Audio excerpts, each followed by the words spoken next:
Assalamualaikum warahmatullahi wabarakatuh. Waalaikumsalam. Innal hamdalillah nahmaduhu wa nasta'inuhu wa nastaghfiruh wa na'udzu billahi min shururi anfusina wa min sayyiati a'malina. Man yahdihillahu fala mudilla lahu wa man yudlilhu fala hadiya lahu. Asyhadu an la ilaha illallah wahdahu la syarika lahu wa asyhadu anna Muhammadan abduhu wa rasuluh. Allahumma shalli ala Muhammad wa ala alihi wa sahabatihi wa man sara ala nahjihi wa ihtada bihadihi wa sanna bi sunnatihi ila yaumil qiyamah. Ya ayyuhalladzina amanu taqullaha haqqa tuqatih wa la tamutunna illa wa antum muslimun. Allahumma 'allimna bima yanfa'una wanfa'na bima 'allamtana wa zidna ilman wa hudan wa salahan ya rabbal alamin. Ma'asyiral muslimin, jamaah salat subuh rahimani wa rahimakumullah. Alhamdulillah, pada kesempatan ini kita kembali melanjutkan majelis ilmu kita pada kitab Taisirul Karimir Rahman fi Tafsir Kalamil Mannan yang ditulis oleh Syekh Abdul Rahman bin Nasir As-Sa'di rahimahullah.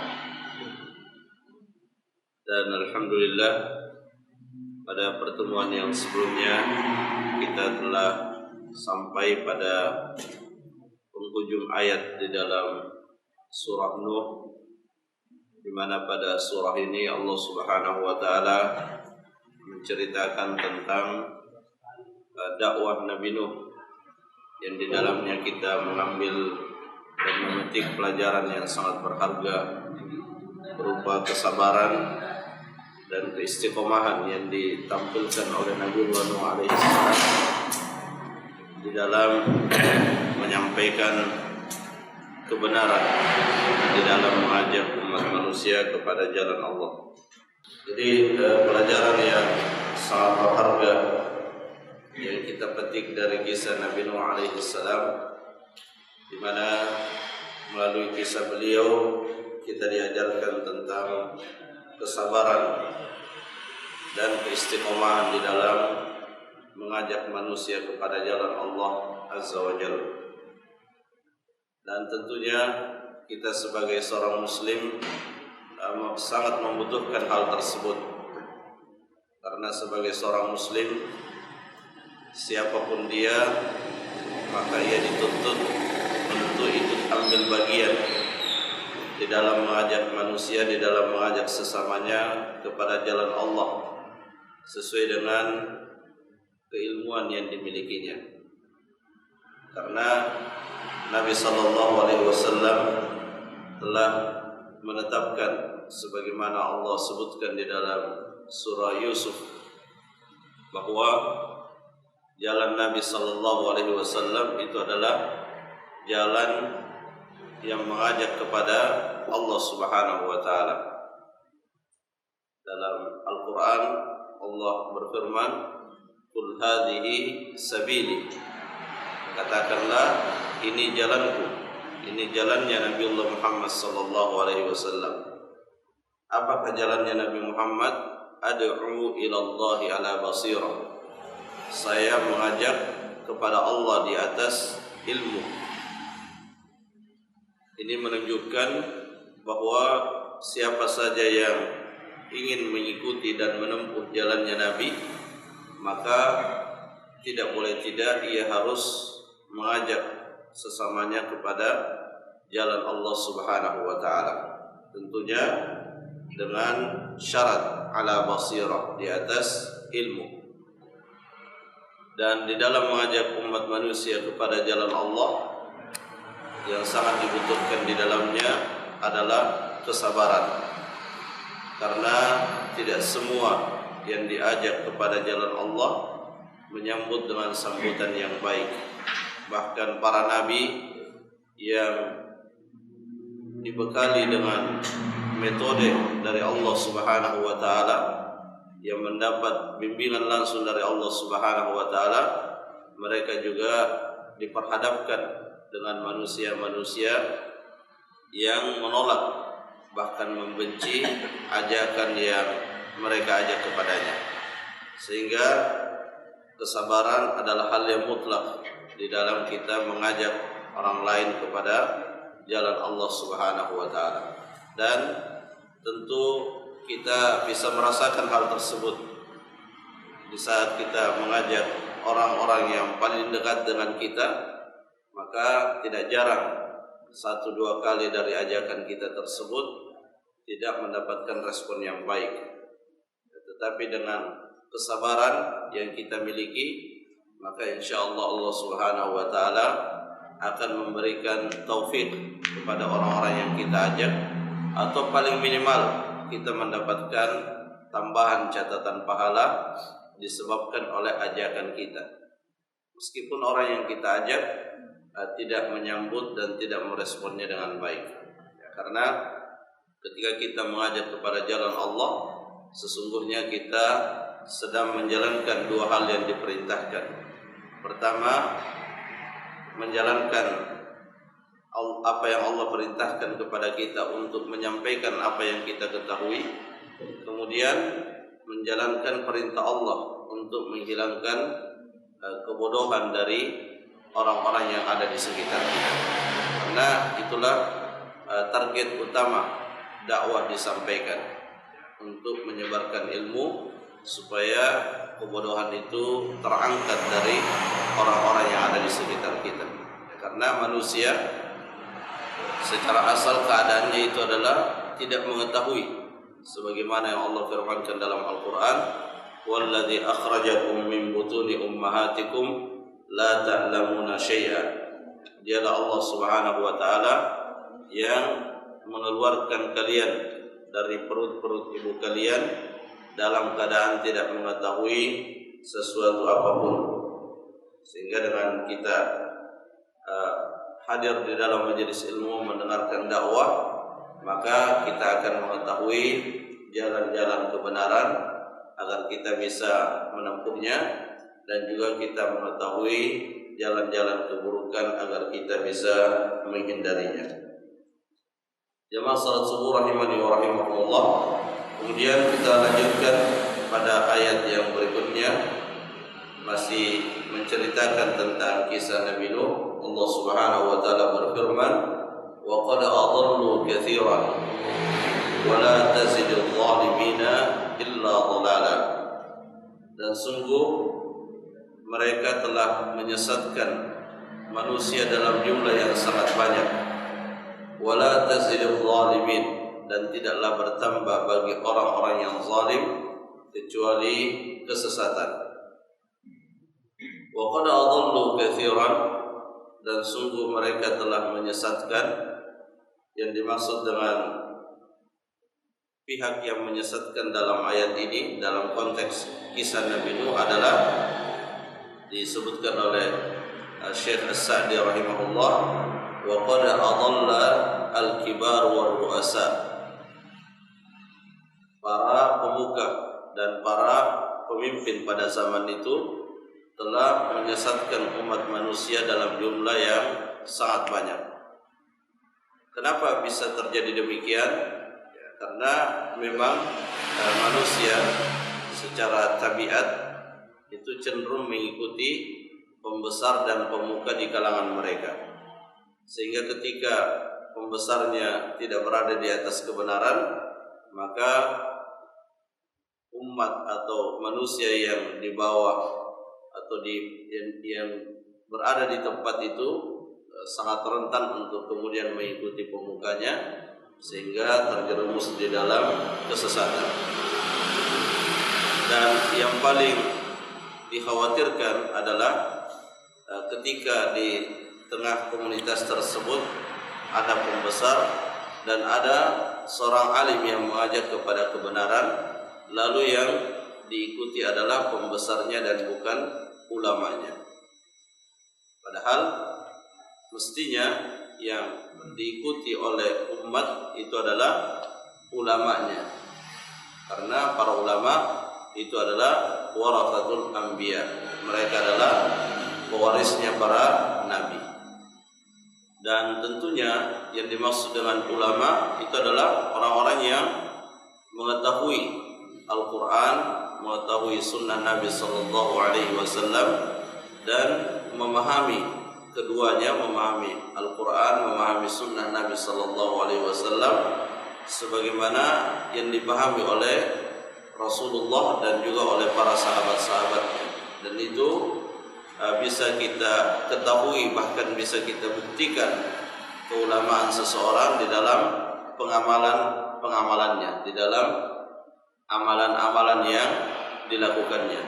Ketika amalan-amalan mereka itu sesuai dengan apa yang diajarkan oleh Nabi Sallallahu Alaihi Wasallam, apa yang dipraktikkan oleh sahabat-sahabatnya, dan mereka mengilmui dan mengetahui Al-Quran dan Sunnah Nabi Sallallahu Alaihi Wasallam, maka itu merupakan tanda bahwa dia benar-benar ulama yang mewarisi Nabi Sallallahu Alaihi Wasallam. Ya, karena jelas namanya mewarisi itu artinya ada sesuatu yang diambil dari Nabi Sallallahu Alaihi Wasallam. Apa yang diambil dari Nabi? Yang diambil adalah ilmu dan amal. Sehingga kalau kita ingin mengetahui siapa itu ulama, kita bisa melihat apa yang diambil oleh orang itu. Jangan sampai kemudian seorang kita anggap sebagai ulama, tapi dalam hal amalannya dia tidak mengambilnya dari Rasulullah Sallallahu Alaihi Wasallam. Ya, maka kita bisa pastikan bahwa dia sesungguhnya bukanlah seorang ulama. Seorang ulama itu adalah yang mewarisi, artinya mengambil dari Nabi SAW. Apa yang diambil adalah ilmu dan amal. Jadi mudah saja kalau kita ingin menilai keulamaan seseorang, kita lihat bagaimana keilmuannya dan bagaimana amalan-amalan yang dilakukannya. Kalau keilmuannya, pemahamannya sesuai dengan apa yang dipahami oleh murid-muridnya Rasulullah, yaitu para sahabat-sahabatnya dan para tabi'in, kemudian amalannya sesuai dengan apa yang diajarkan oleh Nabi dan dipraktikkan oleh para sahabatnya, maka itu adalah tanda bahwa mereka adalah para ulama. Dan tentunya kalau mereka yang diikuti, maka umat tidak akan terjerumus di dalam kesesatan. Tetapi ketika ukuran seseorang di dalam mengikuti itu lebih kepada hal-hal yang bersifat duniawi, dilihat karena dia adalah tokoh misalnya, dilihat karena dia memiliki kekayaan misalnya, atau memiliki posisi secara sosial yang sangat tinggi di tengah masyarakat, kemudian itu yang menjadi ukuran di dalam mengikuti, maka inilah yang terkadang menjadi penyebab seseorang terjatuh di jalan-jalan keburukan. Dan itu telah terbuktikan melalui fakta sejarah, baik yang terjadi pada zaman Nabi dan juga yang terjadi pada zaman-zaman setelahnya. Kita bisa melihat ya bahwa di antara penyebab terbesar seseorang terjatuh dalam keburukan itu ketika salah di dalam menetapkan figur yang dia ikuti. Dan itu Allah sebutkan di dalam Al-Quran ketika menceritakan penyesalan orang-orang yang dimasukkan ke dalam neraka. Allah Subhanahu wa taala berfirman, "Inna ata'na sadatana wa kubara'ana fa'adalluna sabila." Mereka menyesal dan mengatakan, "Ya Allah, dahulu kami di dunia telah mengikuti sadatana, tuan-tuan kami, pemuka-pemuka kami, wa kubara'ana, dan pembesar-pembesar kami. Tapi ternyata fa'adalluna sabil, mereka justru menyesatkan kami." Jadi ayat ini waqad adallu katsiran merupakan peringatan bagi kita semua agar berhati-hati di dalam menetapkan satu figur yang kita ikuti. Allah Subhanahu wa taala telah menetapkan untuk kita siapa yang harus kita ikuti. Allah berfirman dalam Al-Qur'an, "Laqad kana lakum fi Rasulillahi uswatun hasanah." Sungguh di dalam diri Rasulullah terdapat teladan yang terbaik. Ya, kemudian di dalam surah Taubah Allah lebih mengkonkretkan dan memperjelas, "Was-sabiqunal awwalun minal muhajirin wal ansar walladzina ittaba'uuhum bi ihsan radhiyallahu anhum wa radu an." As-sabiqunal awwalun, orang-orang yang pertama memeluk agama Islam. minal muhajirin wal ansar, dari kalangan muhajir dan ansar, walladzina ittaba'uuhum bi ihsan, dan siapa-siapa saja yang mengikuti mereka, yaitu mengikuti para sahabat dari kalangan muhajirin wal ansar, radhiyallahu anhum wa radu an, maka mereka akan mendapatkan ridha Allah, mereka ridha kepada Allah dan mereka akan mendapatkan ridha Allah sebagaimana yang mereka ikuti. Yang mereka ikuti itu adalah para sahabat, dan kita semua tahu para sahabat. Setiap kali kita menyebutkan namanya, selalu kita sebutkan radhiyallahu anhu. Tidak ada manusia yang kemudian secara terus-menerus kita sebut namanya dan kita ucapkan radhiyallahu anhu. Ya, yang biasa kita ucapkan kalau dia seorang ulama adalah rahimahullah, atau dia orang yang ingin kita doakan, kita ucapkan rahimahullah. Tapi predikat radhiyallahu anhu itu melekat dan tidak terpisahkan dari diri para sahabat. Kalau kita ikuti mereka, maka insyaallah kita akan mendapatkan sebagaimana yang mereka juga dapatkan. Wala tazidil zalimina illa dhalala, dan tidaklah bertambah bagi orang-orang zalim itu kecuali kesesatan. Jadi ada di antara manusia, dan ini yang paling kita takutkan, yang sudah tidak lagi bermanfaat bagi mereka peringatan-peringatan, sehingga kalau diberikan peringatan bukannya mendapatkan petunjuk, tapi justru semakin jauh dari jalan Allah Subhanahu wa taala. Dan ini Allah sebutkan di awal-awal suratul Baqarah, sawa'un 'alaihim a'andzartahum am lam tundzirhum. Ya, sama saja bagi mereka, engkau beri mereka peringatan atau tidak engkau beri peringatan, sama saja, tetap mereka tidak beriman. Syekh Sa'di rahimahullah mengatakan dalam penjelasan ayat ini, falam yabqa majalun li najahihim wala li salahihim. Ya, kata beliau, mereka ini tidak lagi tersisa celah sedikit pun untuk selamat dan mendapatkan kesalehan. Kenapa? Karena hatinya sudah sangat buruk, yang biasa diistilahkan oleh para ulama, hatinya sudah mati, sehingga sudah tidak bisa membedakan mana yang baik dan mana yang buruk. Semua yang buruk dia anggap itu adalah kebaikan. Ya, karena hati yang asal muasalnya itu berfungsi untuk menilai sesuatu itu sudah rusak, sehingga dia tidak bisa menilai dengan benar. Di dalam ayat yang lain Allah Subhanahu wa taala juga menceritakan tentang orang-orang munafik. Wa idza ma unzilat suratun faminhum may yaqulu ayyukum zadathu imana. Ya, orang-orang munafik di zaman Nabi SAW, kalau ada ayat Al-Quran yang turun, maka mereka saling bertanya di antara mereka, siapa di antara kalian yang bertambah imannya? Nah, ini mereka saling bertanya, bukan bertanya dalam artian sesungguhnya, tapi mereka bertanya untuk mengolok-olok. Ya, karena di ayat Al-Quran dikatakan kalau dibacakan ayat Al-Quran bertambah imannya. Tapi orang munafik tidak merasakan apa-apa. Padahal Al-Quran ini adalah kitab yang pengaruhnya sangat besar. Digambarkan oleh Allah dalam Al-Quran, "Lau anzalna ala jabalin la ra'aitahu khashi'an mutasaddian min khasyatillah." Sekiranya Al-Quran ini diturunkan kepada gunung, maka engkau akan melihat dia akan tunduk penuh rasa takut, disebabkan dia takut kepada Allah Subhanahu wa taala. Jadi gunung saja yang sangat kuat itu bisa terpengaruh oleh ayat Al-Quran. Itu adalah penggambaran dari Allah betapa dahsyatnya pengaruh daripada ayat Al-Quran. Tapi orang munafik di antara mereka justru tidak merasakan apa-apa dengan ayat Al-Quran. Bahkan kata Allah, wa ammal ladzina fi qulubihim marad fazadahum rijsan ila rijsihim. Adapun orang yang hatinya rusak, maka ketika dia mendengarkan ayat-ayat Al-Quran, maka yang bertambah bukan keimanan, tetapi fazadahum rijsan ila rijsihim, justru bertambah keburukan yang ada pada mereka. Inilah kondisi yang paling mengkhawatirkan bagi manusia, di mana ayat Al-Quran yang mestinya mengantarkan kepada petunjuk justru yang terjadi pada dirinya sebaliknya. Karena memang Allah Subhanahu wa taala ya ketika menggambarkan hati manusia memang ada bermacam-macam. Ya, ada yang kata Allah itu lebih keras dari batu.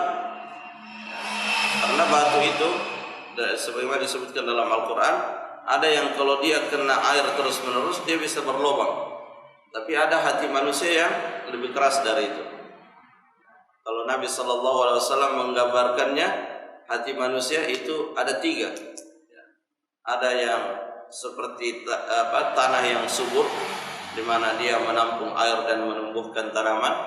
Ada juga hati yang seperti tanah yang dia menampung air, tapi tidak bisa menumbuhkan tanaman.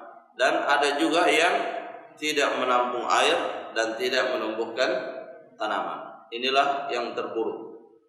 Ya, dan ini yang dimaksudkan pada ayat ya, ketika seseorang tidak lagi merasakan manfaat dari peringatan-peringatan, maka dia khawatirkan hatinya sudah sangat rusak. Inilah yang paling ditakuti oleh orang-orang beriman, sehingga orang beriman semakin gigih di dalam melakukan ketaatan, maka semakin kuat pula di dalam meminta ampun kepada Allah Subhanahu wa taala. Kemudian pada ayat yang berikutnya,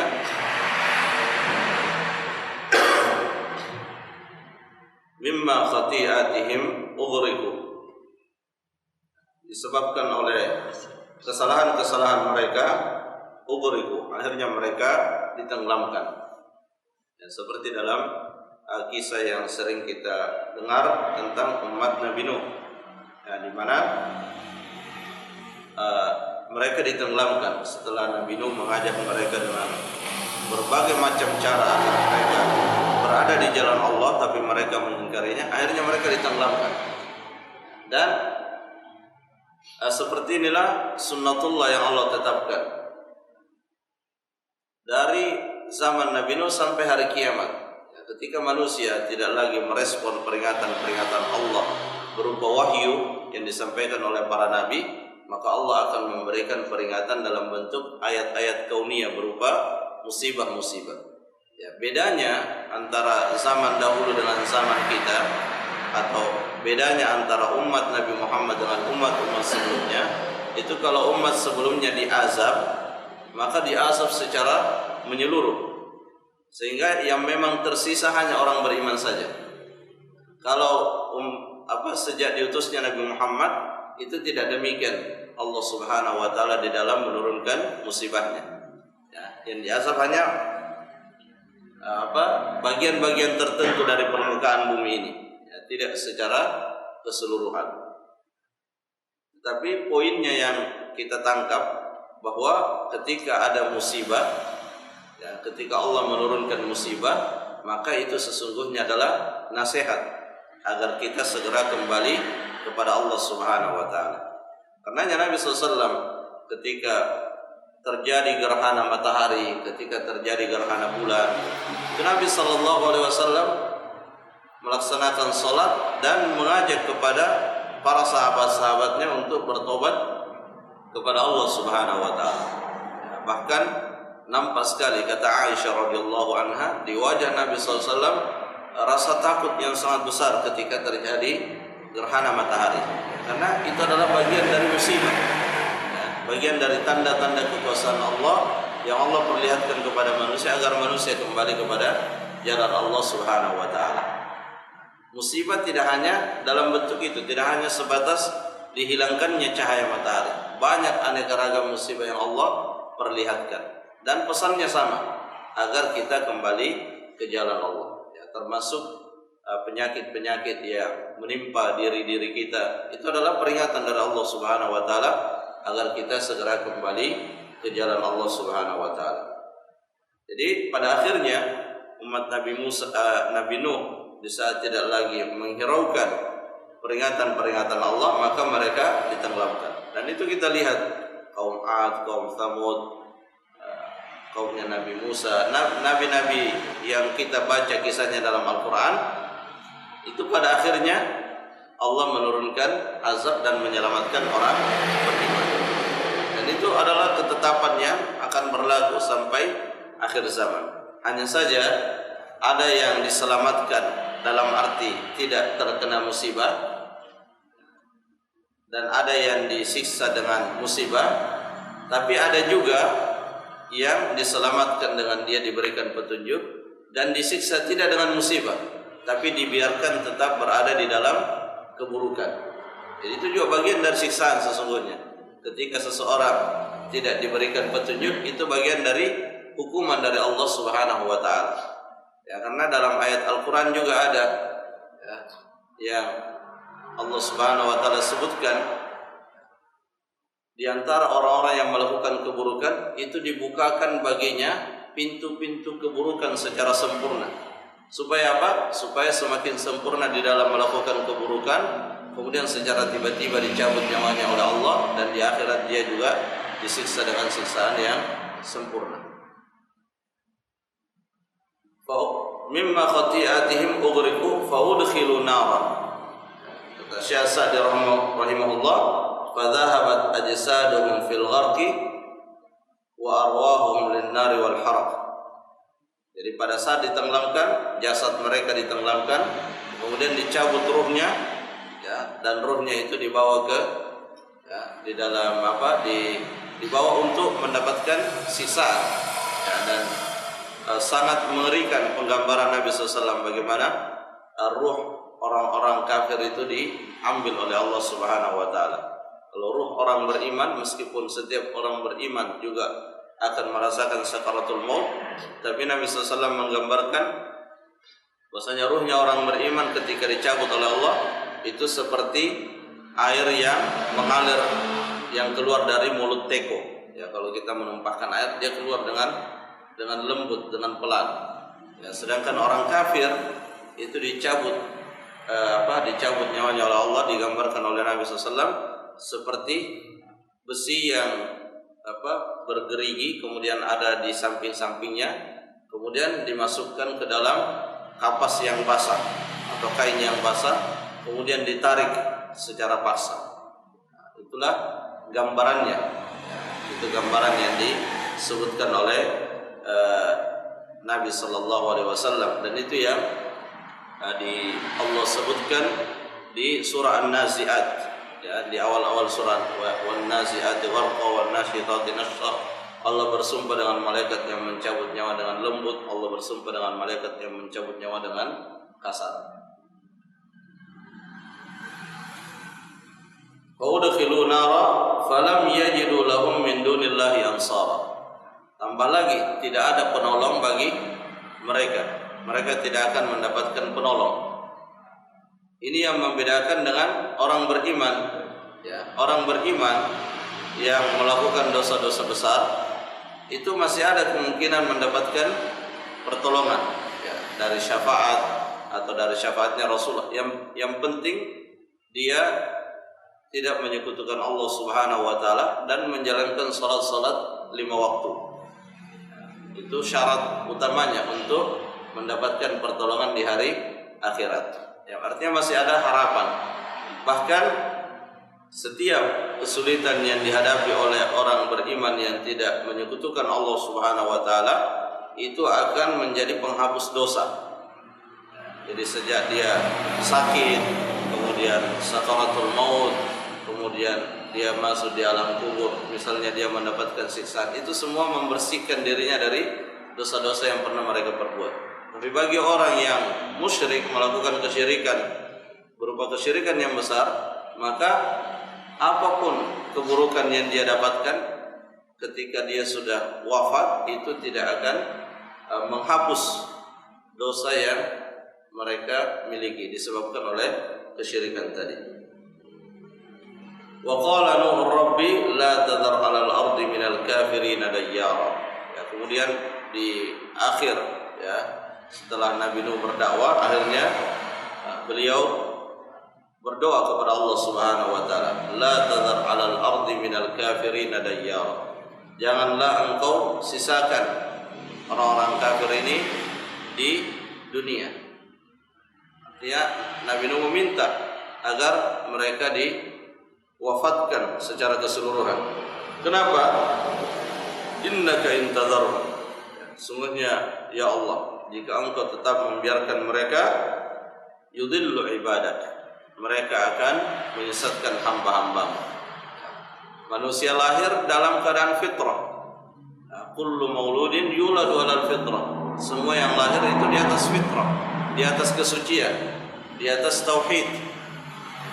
Tetapi mereka tersesatkan oleh orang-orang yang ada di sekitarnya. Innaka intadarhum yudillu ibadak wa la yalidu illa fajiran kafara. Dan Nabi Nuh dengan sangat keras mengatakan, kalau mereka melahirkan anak keturunan, maka yang lahir juga seperti bapaknya, seperti kakeknya. Fajiran kafara, orang yang sangat buruk dan melakukan kekufuran. Jadi Nabi Nuh ingin mengatakan keberadaan mereka itu adalah keburukan, mafsadah mahdhah lahum wa li ghairihim. Jadi keberadaan mereka itu adalah keburukan yang murni, tidak ada sedikit pun kemaslahatan di dalamnya untuk mereka dan untuk orang lain. Jadi keburukan itu, ya, keburukan kalau kita renungkan, itu tidak hanya kembali kepada orang yang melakukannya, tapi juga kembali kepada orang-orang yang ada di sekitar para pelaku keburukan. Itulah sebabnya kita diperintahkan untuk saling menasehati. Kalau ada orang melakukan keburukan, maka kita nasihati. Supaya apa? Supaya keburukan yang dilakukan oleh orang itu tidak berdampak kepada diri kita. Karena tadi ketika Allah menurunkan musibah disebabkan oleh keburukan yang dilakukan oleh sebagian orang, maka yang terkena dampaknya bukan hanya yang melakukan keburukan, semua terkena dampaknya. Bahkan hewan ternak yang tidak tahu apa-apa juga terkena dampaknya. Hewan ternak tidak tahu apa-apa. Itulah sebabnya kenapa Nabi SAW mengatakan hewan-hewan itu, termasuk ikan yang berada di dasar lautan, itu berdoa kepada Allah kebaikan kepada orang-orang yang mempelajari agama. Kenapa? Karena mereka tahu kalau manusia di muka bumi ini paham agama dan dia amalkan ajaran agama itu, maka bumi ini akan baik, ya, akan subur, akan turun hujan, tidak ada musibah. Tetapi kalau tidak demikian, hewan-hewan itu tahu juga kalau yang mendiami bumi ini adalah orang-orang yang jauh dari agama, maka bumi ini akan dipenuhi dengan musibah-musibah, sehingga mereka juga merasakan dampaknya. Kemudian di bagian akhir Nabi Nuh berdoa, Rabbighfirli wa liwalidayya. Rabbighfirli, wahai Rabbku, ampunilah aku, wa liwalidayya, dan kedua orang tuaku. Jadi Nabi Nuh alaihi salam, dan ini yang dicontohkan oleh para nabi, ya, meskipun mereka adalah orang terbaik, manusia terbaik, tapi mereka tetap memohon ampun kepada Allah Subhanahu wa taala. Dan orang yang mohon ampun itu karena merasa ada yang kurang dari dirinya sehingga dia mohon ampun. Jadi semakin baik ibadah seseorang, maka semakin gigih di dalam meminta ampun kepada Allah Subhanahu wa taala, dan itu adalah tanda kebaikan yang sesungguhnya. Jadi kalau melakukan kebaikan tapi justru semakin jauh dari istighfar dan tobat, maka perlu ada rasa khawatir apakah kebaikan yang saya lakukan diterima atau tidak. Rabbighfirli wa liwalidayya, ya, kemudian disebutkan secara khusus dan disebutkan lebih awal wa liwalidayya untuk kedua orang tua, karena kedua orang tua adalah orang yang paling besar haknya kepada kita setelah hak Allah Subhanahu wa taala. Itulah sebabnya dalam banyak ayat Al-Qur'an disebutkan perintah mentauhidkan Allah, kemudian disusul dengan perintah berbuat baik kepada kedua orang tua. Wa qadara rabbuka alla ta'budu illa iyyah wa bil walidaini ihsana. Allah merintahkan agar kalian beribadah hanya kepada Allah dan berbuat baik kepada kedua orang tua. Ya, karena hak terbesar itu adalah hak Allah. Kemudian setelah itu adalah hak kedua orang tua. Allah yang mengadakan kita di muka bumi ini, Allah yang menciptakan, dan Allah menciptakan kita di muka bumi ini dengan sebab kedua orang tua kita. Sehingga kita mendoakan, dan mendoakan kedua orang tua disebutkan oleh para ulama itu adalah tanda kesalehan seseorang.